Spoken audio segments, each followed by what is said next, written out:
Hello guys, Termex here, and welcome back to another New World build video. Today we're finally going over the artifact spear, the Scorpion Sting. I finally got it to drop it after a eternity of trying to get it. I got all the perks, I just didn't upgrade it at the Gypsum Kiln, but I'm going to be going over my fun build today. And I think out of all the builds with spear, this kind of synergizes the best with a lot of them, because you, as a bow player, sometimes have people that just simply run away from you. But with this spear, you kind of negate that. You could pick somebody out of a group and assassinate them very easily. If you're in war and you're on kill squad, you could definitely get people out, get healers out of the way, and it just has so many fun, entertaining uses, and it has good synergies with the explosive arrow to do an insane amounts of damage. So rocking into the armor, a few things have changed. We are using the Scorpion Sting, yes, and we have certain abilities that will be benefited with this, but we're not maintaining a whole melee setup. If you want to use the Sting more of a upfront melee, switch over to medium or heavy, because it's just a whole different setup. But with bow, I'm still doing the nature rune glasses for the bonus nature damage on all of the gems, because I am doing a poison shot, and poison shot is really good. Plus I'm swapping over to the conversion with nature and the arboreal attunement, so you're going to want nature damage. If you have any other element, let's say you have ice harnessing, ice gems, and then ice attunement, you guys can definitely just swap out whatever I'm doing and put it towards that. But I will say nature damage will count towards bio bomb, it will count towards your poison shot. So if you're going to be using poison shot on bow, I recommend going more towards nature, because you're just getting more damage out of it. The important perks that I am going to be running, ignore the Omni Evade here, this is for a rapier build I'm doing. My other light chest is a nature damage chest, just to show that off. I think it's in one of these, or some sort of defensive perk like shirking fortification, for example, just like on this one. But I also do enjoy the thrust conditioning very much, as it does resist bow players, which will be your main source of competitiveness in all of your gameplay. It's mainly going to be a bow guy or a musket guy, or even blunderbuss nowadays, because blunderbuss is going up there in the meta. Blunderbuss is definitely getting the love it deserves. Other than that, just health and nature is really good, but health and thrust conditioning is my go-to. If you don't want that, you can go health and enchanted ward. Nothing wrong with enchanted ward. You want weapon perks. If you're using boom arrow, I would get empowering boom arrow. If you're not using boom arrow, don't bother with it. But for the pants, which is the artifact we're going to be using, the attuned leather pants, I got shirking energy as my third perk, and that is going to make it so when I dodge a attack, I'm going to get 16 stamina back, meaning I could maintain my stamina a whole lot better, and that is very powerful, especially in tandem with other perks like our earring with nimble and with our ring that has hardy. So we want to maintain our stamina as long as possible. For the weapons, of course, we got the Scorpion Sting, and we don't have a third perk. We are using a normal gambit because I'm not too worried about damage on this. I'm more using it as a CC and guaranteed procs on certain things, but we are running a normal old gambit opal, and let's see what a third perk would look like on the Sting really quick. I just want to see with you guys, because I know everyone's going to ask about this perk and what you guys are going to want to run with it. So let's go down to the Scorpion Sting, which is right here, and let's see what perks we can get. We can get any sort of attunement, which isn't that bad, but if you're using this as something like a stat stick, I don't think you want attunement. Maybe even keenly jagged or keen speed, depending on what you're doing. I mean, Plague Strikes isn't that bad either, because heavy attacks will count towards your sweep. I would almost say Plague Strikes.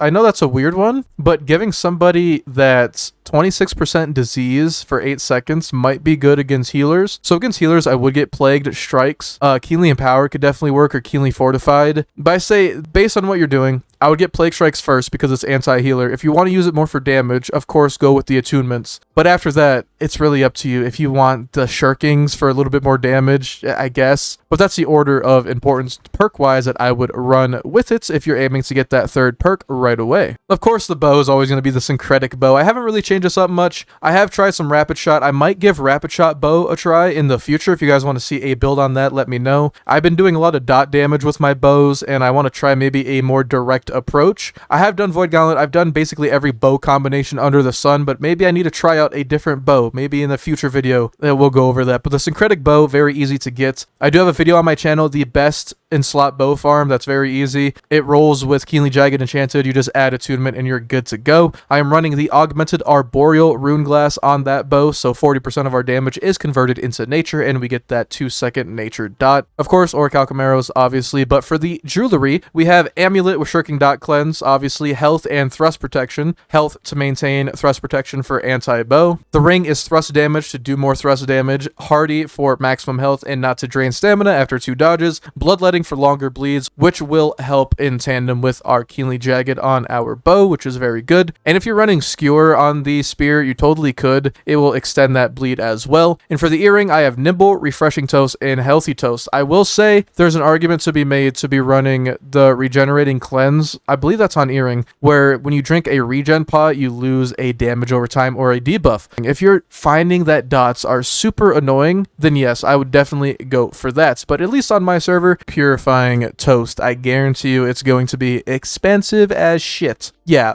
a lot of these are going to be very, very expensive. So based on what you're doing, you definitely could, but you're spending a hefty amount of gold if you're going to be taking this route. I will say though, it is definitely worth it if you find dots are aggravating you. For the weapon trees on the spear, we are running mainly CC. You could definitely run the Skewer for the bleed if you want a little bit more damage, or the Cyclone to get people off you, but with the bow setup, being able to knock people with grit away from you, being able to trip people for insane damage, or of course the javelin is needed for this build to work, is very nice. The most important perks in this are going to be strong conditioning to maintain stamina even more with the spear, which is absolutely insane. If you want to do the cooldown cycle, aggressive maneuvers is a must. Every time you dodge and then hit an ability, all your cooldowns are just reduced by 20%, and finishing blows is going to be awesome, as well as we deal 15% more damage against targets with less than 30% health. Here's a picture of the whole tree if you just want to take a screenshot and copy it yourself. And then the bow, I've had a lot of iterations. Some of the clips in the video may even have different abilities, but evade shot right now is so damn powerful on bow. I've come to notice even in 1v3s, 1v2s, and especially in 1v1s, you're going to want evade shot. And I am rocking the poison dot because I'm running nature, but if you're not running nature, I would highly recommend pen shot. And then boom boom arrow with the bottom this time, because when we are hitting that javelin, we want to direct impact them with that 170% damage for an insane combo that will kill most people or just sway the fight in your favor. Most of the time you're going to win that fight. And I do want to say, before I get too deep in this, with the spear, Sunring Javelin inflicts a 40% rend for 10 seconds on targets that are above 50% health. Now, going in depth with this, if I rend somebody with a javelin, that's 40%, and then that's more damage for that 170% boom arrow, which is absolutely insane. And all the dots that they have are going to start doing more because that 40% rend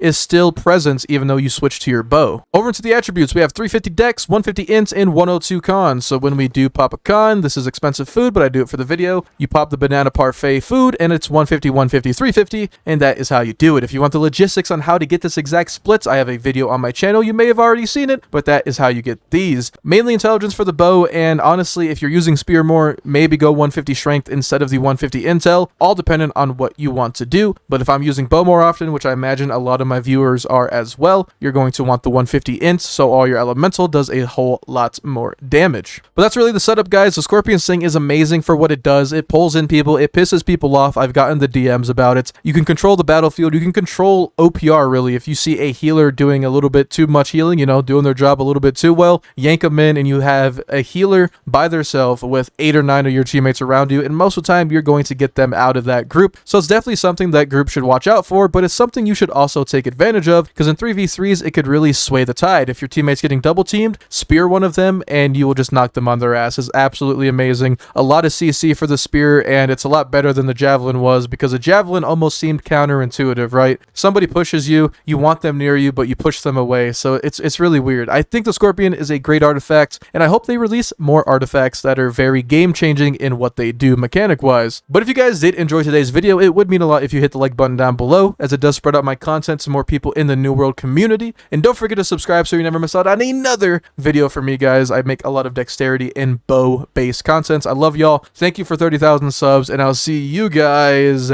later.